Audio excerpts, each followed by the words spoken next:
car.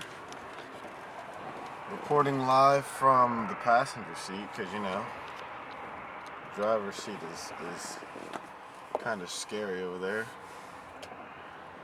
Oh, look, I even brought lunch. I was so ready to eat today and have a good day.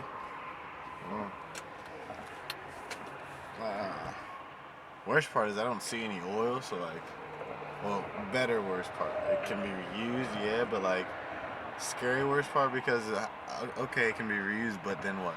I don't see I don't see where to start. Probably gonna start taking the oil pan off once I get off of work. Tow it into work with with a used car or some trash.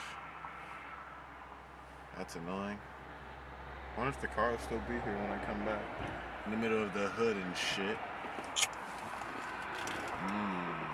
Risky business. Alright, well,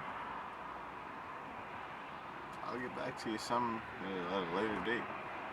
See what the fuck we can do. Alright, so just got picked up by Alexis and Stephanie. Yeah, they just picked me up. So yeah, leaving the car at the job today. Good old Fred'em. Can't see that, whatever. But yeah, we'll try and fix it. I may have jumped time, or I spun a rod bearing. One of the two. If it jumped time, that's great. If it spun a rod bearing, that's not bad. If I chewed up a piston, then fuck it all. I'm just gonna get a CRV. Or no, I'm gonna get a fucking Honda Odyssey and I'm gonna roll out deep. Squat up in my minivan. But check you guys out later.